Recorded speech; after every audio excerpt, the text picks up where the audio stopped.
আকাশ দেখে মনে হয় দিনটা কেমন হবে, মেঘ দেখে মনে হয় বৃষ্টিটা কেমন হবে, কিন্তু মানুষের মন দেখে বোঝা যায় না যে আসলে মানুষের মনটা কেমন হবে।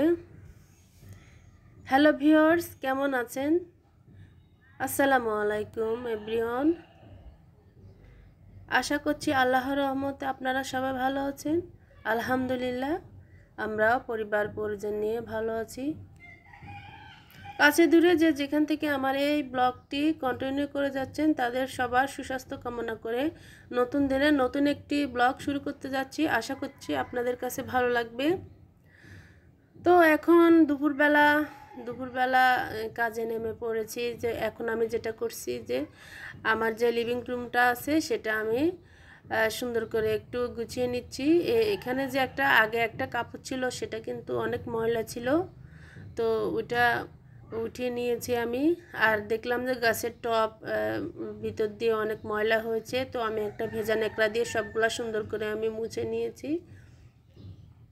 আসলে এগুলা যদি ঠিকভাবে পরিষ্কার করা না যায় তাহলে কিন্তু অনেক মশা সৃষ্টি হয় ঘরের ভিতরে। গাছ থাকলে কিন্তু একটু সুন্দর করে যত্ন করে রাখতে হয়, না হলে কিন্তু মশার জন্ম হয়। আর প্রত্যেক দিন এগুলো ক্লিন করতে হবে, না হলে সমস্যা। আর গরমকালে এমনিতেই তো মশার মানে অতিরিক্ত বেড়ে যায়। তো যার যার মতো সবাই একটু চেষ্টা করবেন যাতে রুমের ঘরের সব কিছু একটু একটু কষ্ট হলেও যাতে একটু ক্লিন রাখা যায়। আসলে আমরা তো এখন সবাই পরিষ্কার রাখি, এটা তো আর বলার কিছুই নাই। তো এই যে আমি এটা আমার একটা বাড়তি কাপড় ছিল সেটা দিয়ে দিলাম। আর এই যে গাছ ছাড়া তো আমার কোনো কিছুই মানে চলে না, যত জিনিস দিয়ে গুছাই না কেন গাছ তো থাকতেই হবে। তো এই মানি প্লান্ট গাছগুলো এখানে যেহেতু অনেক রোদ আসে, তো গাছগুলো কিন্তু অনেক সুন্দরভাবে গ্লো করছে। আর এই পাতাগুলা অনেক বড় হয়েছে, মানে আমি ঘুম থেকে উঠে এগুলা যখন আমি দেখি আমার কিন্তু অনেক ভালো লাগে। তো আগে কিন্তু একরকম ছিল, এখন আমি একটু অন্যভাবে এটাকে সাজিয়ে নিচ্ছি। তো আর একটা স্নেক প্লান্ট ছিল, ওইটা আমি সরিয়ে নিয়েছি, যে ভাবলাম যে একটু কিছুদিনের জন্য বাইরে রাখি, কারণ সবসময় যদিও এখানে আলো বাতাস আছে তারপরও কিন্তু একটু মাঝে মধ্যে বেলকনিতে রাখলে কিন্তু গাছের জন্য অনেক ভালো হয়।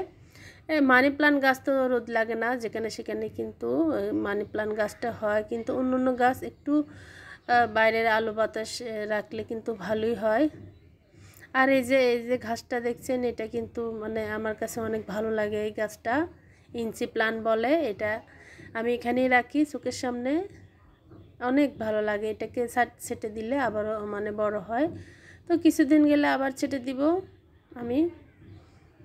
আর এখানে এই প্রজাপতিগুলা, যেহেতু আমার এটা একটা বাগানের মতো, তো এই বোতলটা কিন্তু আমি এখান থেকে সরাই না, এখানেই আমি এটা রেখে দিই যাতে দেখতে মনে হয় যে প্রজাপতি আছে, সেই জন্য কিন্তু রাখা।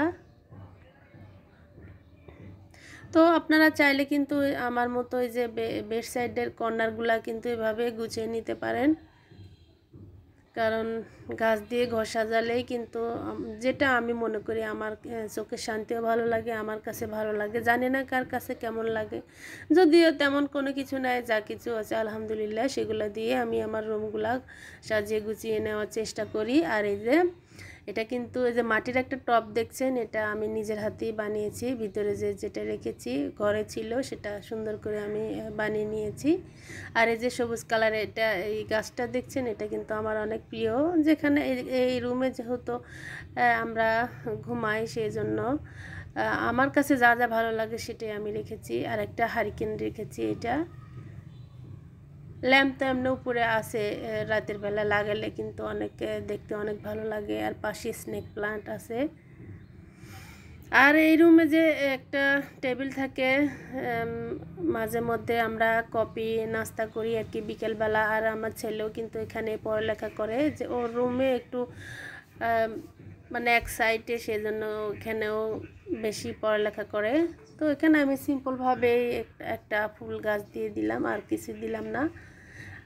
আর ভিডিওর মধ্যে এটা কিন্তু পুরো পরিপূর্ণভাবে দেখা যাচ্ছে না, তার জন্য কিন্তু আমি আপনাদের কাছে সরি বলে নিচ্ছি, কারণ ভিডিও করার সময় অর্ধেক উঠে গেছে, তো আমি আর কেটে দিইনি। ভাবলাম যে না, পূর্ণভাবে যখন ভিডিওটা দেখাবো তখন কিন্তু দেখতে পারবেন। আর আমি কিন্তু বিছানার চাদরটা উঠে নিয়েছি, কারণ বিছানার চাদরটা অনেক ময়লা হয়েছিল। আর আজকে বৃহস্পতিবারে আমি ক্লিন করলাম। তো নতুন একটা বিছানার চাদর দিয়েছি। আর এই যে নিচে একটা আমি বড় একটা পাপোশ বসিয়ে দিচ্ছি। তো বরাবরের মতো আপনাদের কাছে আমার একটা রিকোয়েস্ট, যদি আমার ভিডিওর কোনো অংশ আপনাদের কাছে ভালো লাগে তাহলে প্লিজ ভিডিওতে একটা লাইক দিয়ে ভিডিওটি কন্টিনিউ করে যাবেন। আর যদি আপনি চান যে না আমাকে আমার ভিডিওগুলো ভালো লাগছে, তাহলে সাবস্ক্রাইব করে আমার সঙ্গেই থেকে যেতে পারেন। আর বেশি ভালো লাগলে তাহলে আপনার কাছের মানুষের কাছে আমার এই ভিডিওগুলো শেয়ার করে দিতে পারেন, তাহলে কিন্তু আমি আর একটু সামনের দিকে এগিয়ে যেতে পারবো।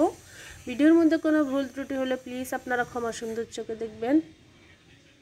তো কোনো কিছু জানার থাকলে কমেন্ট বক্সে আপনাদের মূল্যবান মতামত জানাতে পারেন, তাহলে কিন্তু আমার কাছে অনেক ভালো লাগবে। আর এই যে ওয়ার্ডরোবের উপরের অংশটা আমিও কিন্তু নতুন করে একটু গুছিয়ে নিয়েছি। ময়ূরের পাখা দিয়েছি আমি টবের মধ্যে। ময়ূরের পাখাটা থাকলে কিন্তু ঘরে টিকটিকি আসে না, এটা কিন্তু আপনারা ট্রাই করে দেখতে পারেন। আমি কিন্তু অনেক উপকৃত হয়েছি, কারণ এটা ময়ূর কিন্তু টিকটিকিকে অনেক ভয় পায়, সেই জন্য কিন্তু এভাবে রাখা। আর এই যে সোফাগুলোও আমি ক্লিন করে নিয়েছি। আর এই যে মালসিটা এই কাঁথাটা আমি বিছিয়ে দিয়েছি। এখন যেহেতু শীত চলে গেছে, গরমকাল, সেই জন্য ভাবলাম যে না হালকা পাতলা একটা কাঁথা বিছিয়ে দিই। আর পর্দাটাও কিন্তু আমি চেঞ্জ করে দিয়েছি, কারণ আগেরটা মোটা ছিল, মোটা পর্দা হলে কিন্তু আলো বাতাস কম ঢুকে, সেই জন্য আমি পাতলা পর্দাগুলো আমি দিয়ে দিলাম। মোটাগুলো শীতকালের জন্য ঠিক আছে, কারণ শীতকালে ঘর কিন্তু গরম থাকলে ভালো থাকে, সেই জন্য শীতকালে মোটা পর্দা লাগালে কিন্তু আমার জন্য ভালো মনে হয়। আর গরমকালের জন্য পাতলা পর্দাটা লাগালেই বেটার হয়, আমি যেটা মনে করি। তো এই যে বিছানার উপরে আমি নতুন করে সুন্দর করে একটু গুছিয়ে নিয়েছি।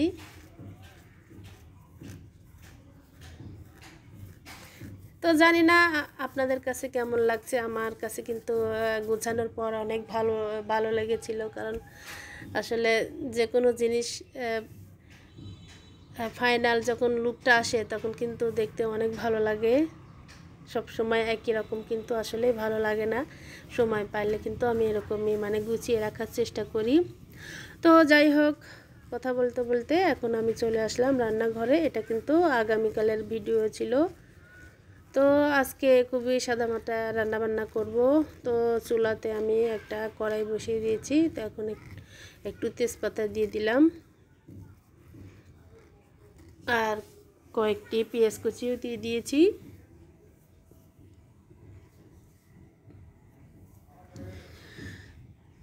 তো আমার ভিডিওগুলো প্লিজ প্রথম থেকে দেখবেন, টেনে টেনে দেখবেন না, কারণ টেনে টেনে দেখলে আসলে কোনো কিছু বুঝবেন না।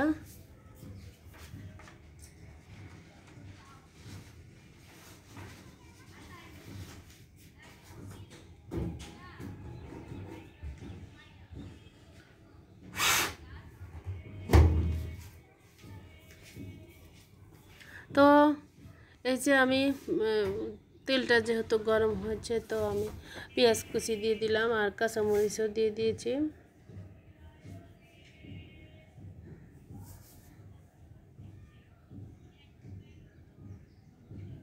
আজকে একটু রান্না বান্না করতে একটু দেরি হয়েছে, তো কি আর করা, তারপরও করে ফেলছি। তো যে মশলাগুলো দেওয়া দরকার সেগুলো দিয়ে দিচ্ছি।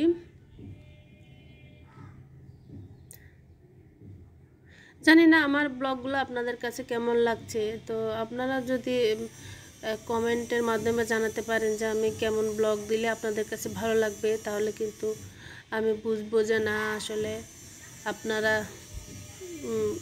এরকম ব্লগ মানে দেখতে চান। তো তো আমি কিন্তু সেভাবে সেই ব্লগগুলো দেওয়ার চেষ্টা করব।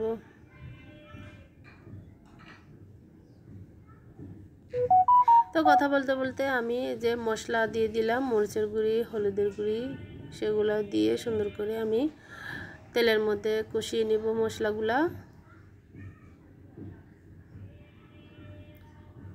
আর ওদিকে আমি কিন্তু একসঙ্গে দুটো রান্নায় বসিয়ে দিয়েছি, কারণ একসঙ্গে দুটো দিলে তাড়াতাড়ি হয়ে যায়, সেজন্য একটু একসাথে দিয়ে দিয়েছি। তো আজকে কিন্তু আমি সবজি দিব না, শুধু সাগরের মাছ এনেছিল যে সেই মাছগুলাই রান্না করব। শুধু টমেটো দিব, টমেটো দিয়ে মাছটা রান্না করব, আর লবণটাও দিয়ে দিলাম। আর আসলে এখন ইদানিং মুখে শুধু মানে কোনো কিছু ভালো লাগে না, ঝালটা খুবই ভালো লাগে, আর মনে হয় যে শুধু ভর্তাটা খাই।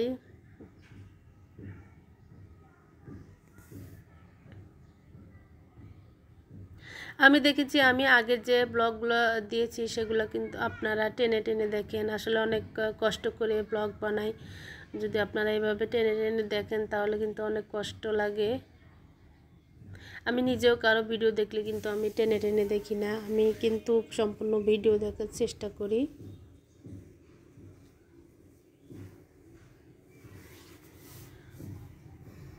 যে কোনো রান্নার ক্ষেত্রে যদি মশলাগুলো ভালোভাবে কষিয়ে নেওয়া হয় তাহলে কিন্তু তরকারিটা অনেক খেতে মজা লাগে। আর এই যে আমি আজকে সিমটা যেভাবে রান্না করব এভাবে আপনারা বাসায় রান্না করে দেখতে পারেন, খেতে কিন্তু অনেক মজা হয়। আমি কিন্তু পেঁয়াজ, রসুন, কাঁচামরিচ দিয়েছিলাম, পাঁচফোড়ন দিয়েছি সিমের মধ্যে, আর লবণ, আদা, রসুন, জিরা, সব বাটা আর কি, যে বাটাগুলো আমি প্রত্যেকদিন তরকারির মধ্যে দিই সেগুলাই অল্প একটু দিয়েছি, বেশি দিইনি, কারণ এটা একটু মাখা মাখা স্টাইলের হবে, তাই মশলা বেশি দিইনি। আর সামান্য একটু হলুদ দিয়েছিলাম, সেটা দিয়ে আমি কিন্তু ঝোল রাখবো না, একদম শুকিয়ে ফেলবো। এভাবে রান্না করে দেখতে পারেন, অনেক মজা হয়। আর এই যে আজকে কিন্তু আমি মাছটা আর ভাজি করব না, এই মাছটা ভাজি করলে কিন্তু ভালো লাগে না, এভাবে রান্না করলে অনেক মজা লাগে। আর আমি এভাবে রান্না করেছিলাম, মাছটা কিন্তু অনেক মজা হয়েছিল খেতে।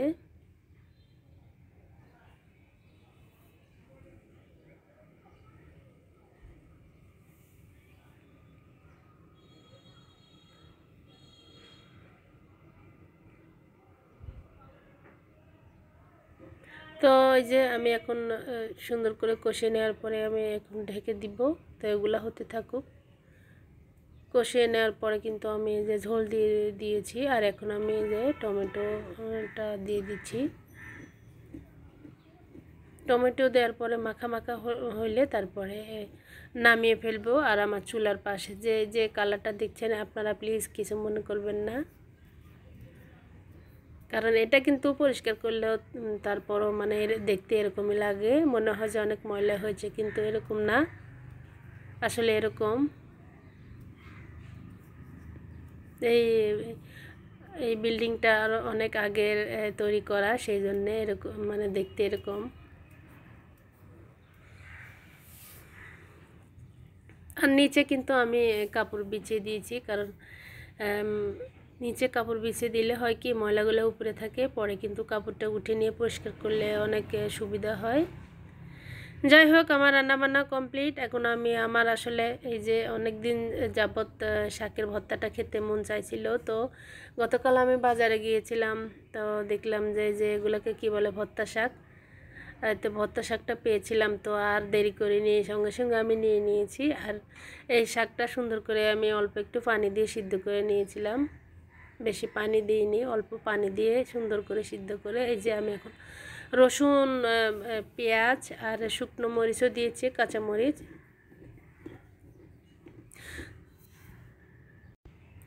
তো সেগুলো দিয়ে সুন্দর করে আমি এই যে হাতে সুন্দর করে মেখে নিব।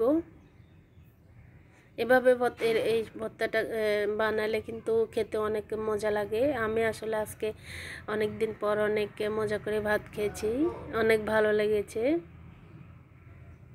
আসলে এইসব সেই শাকগুলা দেখলে আমার ছোটোবেলার কথা মনে পড়ে যায়, কারণ আমার মা ছোটোবেলায় ঠিক এভাবেই হাতে মেখে ভর্তা বানিয়ে দিত। আমি স্কুল থেকে এসে অনেকগুলা ভাত খাইতাম। আমি কিন্তু ছোটোবেলা থেকে শাকসবজি অনেক পছন্দ করি। আমি ভাত থেকে সবজি তরকারি এগুলা খেতে অনেক পছন্দ আমার। মাছ মাংস যাই হোক না কেন, কিন্তু শাক বলেন সবজি বলেন এগুলো না থাকলে আমার একদম মানে ভালো লাগে না, মনে হয় কি খাই নাই কি খাই নাই এরকম লাগে। আসলে আমার কাছে তো মানে আমার রুচি এরকম আর কি, সবার তো আর এক না। তো আমি আমার কথাগুলো শেয়ার করলাম, আপনারা কিছু মনে নেবেন না। আসলে ব্লগের মধ্যে মানে নিজের কথাগুলো বলতেও কিন্তু অনেক ভালো লাগে। হয়তো যাদের ভালো লাগবে তারা দেখবেন, যাদের ভালো লাগবে না প্লিজ তারা স্কিপ করবেন, বাজে কোনো মন্তব্য করবেন না, তাহলে কিন্তু অনেক কষ্ট লাগবে। তো এই যে আমি বেশি করে সরিষার তেলটা দিয়ে দিচ্ছি, এতে এতে করে ভর্তার স্বাদটা আরও অনেক গুণ বেড়ে যাবে।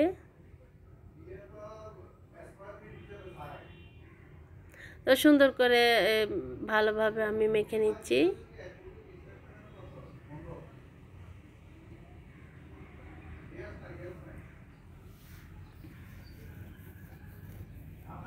তো আমি এই যে সুন্দর করে একটা পাতিলের মধ্যে আমি উঠিয়ে নিচ্ছি এখন। এই ভাবলাম যে আমার যেহেতু একটা মানে পাতিল আছে, এটার মধ্যে এই শাকগুলো উঠালে মানে দেখতে অনেক ভালো লাগবে, সেই জন্য কিন্তু আমি এটার ভিতরে উঠিয়ে নিলাম। ও এটার মধ্যে রাখার পর কিন্তু অনেক ভালো লেগেছে। তো আমার ভর্তাটা বানানো কমপ্লিট হয়ে গেছে। তো এখন এই যে দুপুরবেলা, তো ছেলে মেয়ে গোসল করেছে, ওরা নামাজটা পড়ে নিয়েছে, আর আমি গোসল করব, নামাজ পড়ব, তারপরে দুপুরে খানাটা খেয়ে নেব। তার আগে আমি ওদেরকে দিয়ে দিব, ওদের অনেক ক্ষুধা লেগেছে। এই যে আজকে আমাদের আল্লাহ তাআলা রিজিকে এগুলো রেখেছে, আলহামদুলিল্লাহ, যাই রেখেছে তার জন্য আল্লাহর কাছে শুকরিয়া। তো এগুলা দিয়ে আমি আমাদের খাবারগুলা কমপ্লিট করে ফেলবো। মাছটা অনেক মজা হয়েছিল, আর এই যে আগের একটু তরকারি ছিল, ভাতটাও আমি রান্না করে ফেলেছি। তো এগুলা দিয়ে খানা সেরে ফেলবো। আপনারা ভালো থাকবেন, সুস্থ থাকবেন, দেখা হবে অন্য কোনো ভিডিওতে। তো আমার জন্য দোয়া করবেন, আপনাদের প্রতি সবার প্রতি রইল আমার অনেক অনেক দোয়া এবং ভালোবাসা। তো আজকের মতো এ পর্যন্ত, আল্লাহ হাফেজ, আসসালামু আলাইকুম।